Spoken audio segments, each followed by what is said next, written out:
Good morning. आज हम लोग फिजिक्स के दैनिक जीवन में महत्व के बारे में समझेंगे। फिजिक्स के बारे में कहा जाता है कि फिजिक्स जो है हमारे दैनिक जीवन का ही अध्ययन है। हम अपने आसपास के वातावरण में जो भी घटनाओं को देखते हैं उन सब का सामंजस्य ही हमारा भौतिकी कहलाता है। यदि कोई आदमी भौतिकी का अध्ययन अपने लाइफ में करते हैं तो हम कह सकते हैं कि उनका जीवन जो है सरल रूप में व्यतीत होगा। हमारी ज़िंदगी में जितनी समस्याएं आती हैं, जीवन में जितनी समस्याएं आती हैं, या तो वो समस्याएं समाप्त हो जाएंगी या वो समस्याएं उठेंगी ही नहीं। तो फिजिक्स का एक बहुत ही महत्वपूर्ण टॉपिक है ऊर्जा। फिजिक्स का एक बहुत ही महत्वपूर्ण टर्म है ऊर्जा। हम यदि ऊर्जा के सामंजस्य को समझ लेते हैं तो सभी समस्याओं का कहीं ना कहीं जड़ जो है ऊर्जा ही है। सभी समस्याएं ऊर्जा की वजह से ही उत्पन्न होती हैं, ऊर्जा के कारण ही उत्पन्न होती हैं, और सभी समस्याओं का मूल रूप में कहीं ना कहीं कारक जो है, भूमिका जो है ऊर्जा की ही होती है। तो आज हम लोग जो है ऊर्जा की भूमिका को देखेंगे अपनी लाइफ में कि ऊर्जा हमारे लिए किस तरह से मायने रखता है, हमारे लाइफ को ऊर्जा किस तरह से प्रभावित करता है। ध्यान देंगे आप, ऊर्जा का एक छोटा सा टॉपिक है ऊर्जा साम्यावस्था सिद्धांत। ऊर्जा साम्यावस्था सिद्धांत, एनर्जी इक्विलिब्रियम प्रिंसिपल।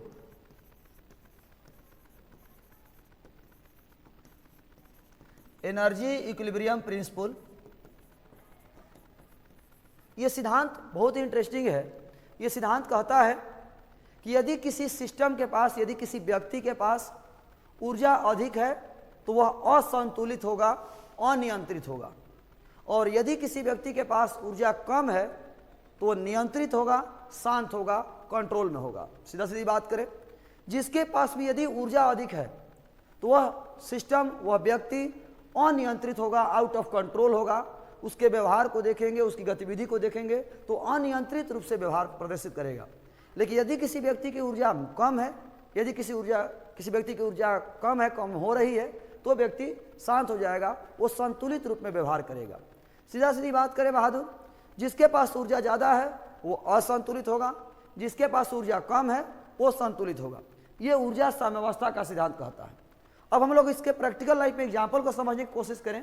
एक व्यक्ति जो बहुत ही गरीब है, उसको कोई बड़ा आदमी कोई यदि बोल देता है, डांट देता है, मार देता है, तो सामने वाला व्यक्ति उसको रिप्लाई नहीं देता। इसलिए रिप्लाई नहीं देता कि वो जानता है कि नहीं, वो सामने वाला व्यक्ति ताकतवर है। लेकिन यदि कोई ताकतवर व्यक्ति को कोई छोटा व्यक्ति मार देता है, कोई व्यक्ति थोड़ा सा बोल देता है, तो छोटा व्यक्ति चूंकि मार दिया बड़े वाले व्यक्ति को, तो बड़ा वाला व्यक्ति बर्दाश्त नहीं कर पाता है। इसलिए नहीं बर्दाश्त कर पाता है कि उसके पास ऊर्जा ज़्यादा है, और ऊर्जा ज़्यादा है तो स्वाभाविक सी बात है कंट्रोल में नहीं रहेगा। कंट्रोल में नहीं रहेगा तो सामने वाले व्यक्ति से उलझ जाएगा, उसको डांटना शुरू करेगा, उसको मारना शुरू करेगा। इसको एक और एग्जाम्पल समझेंगे कि यदि कोई व्यक्ति जा रहा है रास्ते में, नॉर्मल व्यक्ति, साधारण सा आम आदमी है, और उसका कोई सामान गिर जाता है, चप्पल गिर गया, और कोई व्यक्ति कह दे दूसरे से कि थोड़ा मेरा वो चप्पल लेके आ जाइए, तो सामने वाले पूरा गुस्सा करने लगेगा कि हम आपका चप्पल आने वाला कौन है, आप तमीज से बात कीजिए, ऐसा वैसा जो भी है। वो ऐसा इसलिए बोला क्योंकि आप एक आम आदमी हैं। लेकिन यदि कोई विधायक या कोई सांसद जा रहे हो, उनका कोई चप्पल गिर जाए, तो सामने वाला व्यक्ति से किसी से भी कोई कह देंगे कि वो चप्पल लेके आइए, तो सामने वाला आदमी चप्पल तो लेके आएगा ही, इज्जत से आपको पहना भी देगा। तो सीधा सीधी बात है, दोनों व्यक्ति ने चप्पल ही मांगा है। सांसद जो थे उन्होंने भी चप्पल मांगा, और जो एक आम आदमी था वो भी चप्पल मांगा। लेकिन तो दोनों में आपने रिप्लाई देखा कि एक आदमी ने जो रिप्लाई दिया है, एक आदमी को, जो आम आदमी था, उसको रिप्लाई खराब था, इसलिए क्योंकि उसके पास ऊर्जा कम थी, वो उस व्यक्ति को मांगने का अधिकार नहीं रखता है। लेकिन जिसके पास ऊर्जा ज़्यादा थी, जो हमारा विधायक जी थे, सांसद जी थे, अब उनके सामने ये शांत हो गया। लेकिन आपके सामने व्यक्ति इसलिए शांत नहीं था क्योंकि आपके पास ऊर्जा कम थी। सीधा सीधी बात है बहादुर, जिसके पास ऊर्जा ज़्यादा होगी वो असंतुलित होगा, और जिसके पास ऊर्जा कम होगी वो संतुलित होगा। ये पूरी समस्या जो आप देख रहे हैं ज़िंदगी में, सभी समस्याओं का जड़ ऊर्जा ही होता है। हम लोग ऊर्जा के लिए ही जीते हैं, ऊर्जा के लिए ही मर रहे हैं। जो भी हम सुबह शाम जो कार्य कर रहे हैं, जो भी कार्य में सम्मिलित होते हैं, वो सब के सब कहीं ना कहीं ऊर्जा की वजह से ही होता है। यदि हमारे पास ऊर्जा ज़्यादा है, यदि हमारे पास ऊर्जा ज़्यादा है तो हम असंतुलित होंगे। आप पैदल जाइए किसी जगह पर, आप किसी स्थान पर यदि पैदल जाते हैं तो स्वाभाविक सी बात है आप वहाँ शांत से बैठेंगे, अस्थिर बैठेंगे। लेकिन यदि आप बाइक से जाते हैं, बुलेट से जाते हैं, 4 व्हीलर से जाते हैं, आपके व्यवहार में अंतर आ जाएगा। और ये जो अंतर आ रहा है ये इसलिए आ रहा है क्योंकि आपके पास जो है ना, आप जैसे बाइक से आए तो आपके पास ऊर्जा थोड़ा ज़्यादा है, यदि आप 4 व्हीलर से जाते हैं तो आपके पास ऊर्जा और ज़्यादा है। तो यहाँ पर आपका व्यवहार बदल जाएगा। यदि कोई बड़ा आदमी किसी नॉर्मल छोटे से आदमी के यहाँ फंक्शन में जाता है, साधारण व्यक्ति के यहाँ घर में जाता है, आप देखेंगे उसका व्यवहार पूरा अजब टाइप का व्यवहार करता है। पूरा उस घर के आदमी जो है उस व्यक्ति के ही सेवा में लगा हुआ है। एक बड़ा आदमी, विधायक आ गए, सांसद जी आ गए, या कोई भी इलाके का महत्वपूर्ण आदमी है, उस व्यक्ति के घर में आ गए जो गरीब आदमी है, तो उस पूरे गरीब आदमी के घर में जितने भी लोग हैं सब उस व्यक्ति के ही सेवा में लगे हुए हैं। उसके बावजूद भी वो व्यक्ति नाराज होकर के भाग जाता है, इसलिए क्योंकि उसको लगता है कि हमारे पास ऊर्जा ज़्यादा है, वो शांत रह ही नहीं सकता। लेकिन यदि आप जाते हैं किसी अमीर आदमी के यहाँ फंक्शन में, कोई विधायक जी आपको निमंत्रण दे दिया और आप उनके यहाँ जाते हैं, तो आप वहाँ पर कभी भी इस तरह के व्यवहार नहीं करेंगे, उल्टे सीधे व्यवहार नहीं करेंगे, क्योंकि आपको पता है कि विधायक जी बहुत बड़े आदमी हैं और वहाँ पर आप शांत रूप से व्यवहार करते हैं। सीधा सीधी बात है, आपके पास ऊर्जा कम है इसीलिए आप शांत हैं। वहाँ यदि कोई बोल भी दिया, कोई डांट भी दिया, आप एडजस्ट कर लेते हैं क्योंकि आपके पास ऊर्जा कम है। लेकिन जो विधायक जी आपके घर आए थे तो विधायक जी एडजस्ट नहीं किए, इसलिए नहीं किए क्योंकि उनके पास ऊर्जा जो है बहुत ज़्यादा थी, और ऊर्जा ज़्यादा थी तो वो शांत रह ही नहीं सकते। कहीं पर भी यदि बाइक से कोई लड़का जा रहा हो, बुलेट से जा रहा है, अपाची से जा रहा हो, आप उसको बोलिएगा बाबू थोड़ा बाइक आराम से चलाइए, वो देखिए उल्टा रिएक्ट कर देता है, उल्टा सीधा जवाब दे देता है। वही लड़का यदि आगे जा कर के गिर गया, अब आप उसको बोलिए कि हम बोल रहे थे ना कि बाइक आराम से चलाइए, अब आपको उल्टा सीधा जवाब नहीं देगा। शुरू वाला केस में उल्टा सीधा जवाब क्यों दिया? क्योंकि वो बाइक से जा रहा था, उसको लग रहा है कि हम बुलेट चला रहे हैं, तो उसके पास ऊर्जा ज़्यादा है। जब वो एक्सीडेंट कर गया तो उसका शरीर में भी एनर्जी कम हो गई, चोट लग गया, खून निकल गया, तो शरीर की एनर्जी भी कम हो गई, प्लस बाइक टूट गया, तो अब जो है वो थोड़ा शांत रहेगा। सीधा सीधी बात है, सारे एग्जाम्पल का अर्थ यही है कि जिसके पास ऊर्जा ज़्यादा है वो असंतुलित होगा, जिसके पास ऊर्जा कम है वो संतुलित होगा। ये तो रही बात सिद्धांत की। सवाल ये है कि हम लोग इसके अपने प्रैक्टिकल लाइफ में यूज कैसे करें। जब हम कमाएंगे हमारा इनकम बढ़ेगा, स्वाभाविक सी बात है, हम कमाएंगे तो ऊर्जा बढ़ेगा ही बढ़ेगा। हम समाज में जब रहेंगे तो हमारे लोगों से जान पहचान बढ़ेगी, क्योंकि ऊर्जा का मतलब कहीं ना कहीं पैसा से नहीं है। ये मत सोचिए कि ऊर्जा का मतलब केवल पैसा है, ये कभी आप ये ना सोचें कि ऊर्जा का मतलब पैसा है।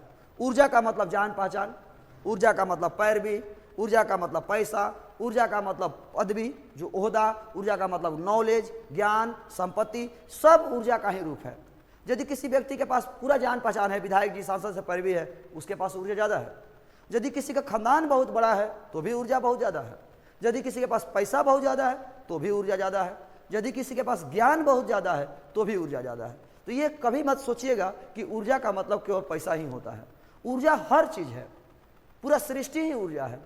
तो सवाल ये है कि जब हम कमाएंगे तो ऊर्जा बढ़ेगा, समाज में रहेंगे तो जान पहचान बढ़ेगा, स्वाभाविक सी बात है, पढ़ेंगे तो ज्ञान बढ़ेगा।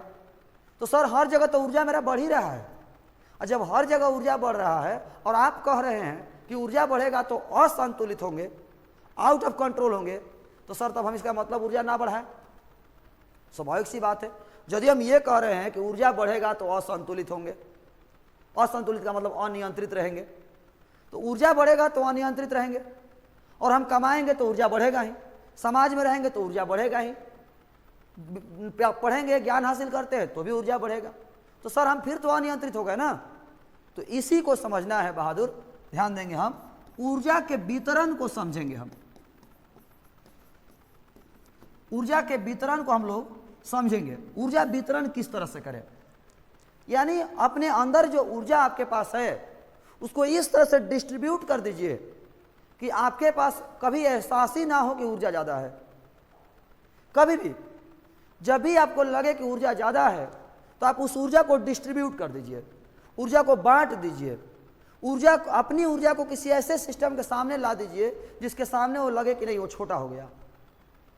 क्या मतलब है, हम पढ़ रहे हैं, फिजिक्स पढ़ा रहे हैं, हमें जैसे ही हमें घमंड होने लगा कि नहीं फिजिक्स हम बहुत ज़्यादा जानते हैं, तो हम अपने आप को किसी ऐसे सर के सामने खड़ा कर देंगे जो बहुत ज़्यादा फिजिक्स के जानकार हैं और वो शांत हैं। तो स्वाभाविक सी बात है, जैसा एहसास हो जाएगा कि नहीं वो इतना जान रहे हैं और हम कम जान रहे हैं, तो स्वाभाविक सी बात है अभी हमें और पढ़ना है, हम शांत हो गए, स्वाभाविक सी बात है। अब जैसे मान लीजिए आप देखे होंगे जो व्यक्ति का समाज में कोई काम धाम नहीं है, वो 10 रुपये भी कमाता है, वो खर्च कर दिया पूरा, मैंने उस पैसे को कह सकते बर्बाद कर रहा है जो भी है, इसलिए कि ऊर्जा को बांट नहीं पा रहा है, उसके पास 10,000 रुपया है, 10,000 लग रहा है कि बहुत ज़्यादा है। लेकिन जब आपके पिताजी या आपके घर में कोई व्यक्ति ऐसे आते हैं जिनका सैलरी जो है 1 लाख है, जैसे उनका सैलरी 1 लाख है, महीना का सैलरी 1 लाख आया, फिर भी वो शांत है। क्यों शांत है? क्योंकि उन्होंने 1 लाख को बांट दिया। 20,000 रुपया बाबू का स्कूल ट्यूशन फीस देना है, स्कूल फीस देना है, 20,000 रुपया LIC का किस्त जमा करना है, 20,000 रुपया घर का EMI जमा करना है। पता चलेगा कि लास्ट में जो सब बांट करके 5,000 बचा। जैसे ही 1 लाख आया सब बट गया, घर में EMI में, बबी के शादी में, स्कूल का फीस में, ट्यूशन फीस सब बट गया, पैसा 5,000 बचा। तो अब वो व्यक्ति बताइए 5,000 पर क्या घमंड करेंगे? कुछ नहीं, शांत हो गए। यही दुनियादारी है। आप एनर्जी को बांट दीजिए। कोई भी, जैसे मान लीजिए अब हम पढ़ रहे हैं और हमें पढ़ने में मन नहीं लग रहा, हमको लग रहा नहीं हम बहुत पैसा वाले आदमी हैं, पढ़ने में मन नहीं लग रहा, तो आप ये क्यों नहीं सोच रहे हैं? जब भी आप ये सोच रहे कि नहीं हम इतना पढ़ रहे हैं और हमको पढ़ने में मन नहीं लग रहा है, इतना पढ़ लिए पढ़ने में मन ही नहीं लग रहा, तो आप ये समझिए कि आपका जो कंपटीशन होगा वो केवल कोचिंग के बच्चों से नहीं होगा। कि आप जो सोच रहे हैं कि नहीं हम बहुत तेज हो गए हैं, कोचिंग में बहुत पढ़ने में तेज है, हमारे सामने कोई बच्चा तेज नहीं है, तो आप ये मत सोचिए कि कंपटीशन आपका इसी कोचिंग से है। आपका कंपटीशन है पूरी दुनिया के बच्चे सामने होंगे, पूरी इंडिया के बच्चे शामिल होंगे।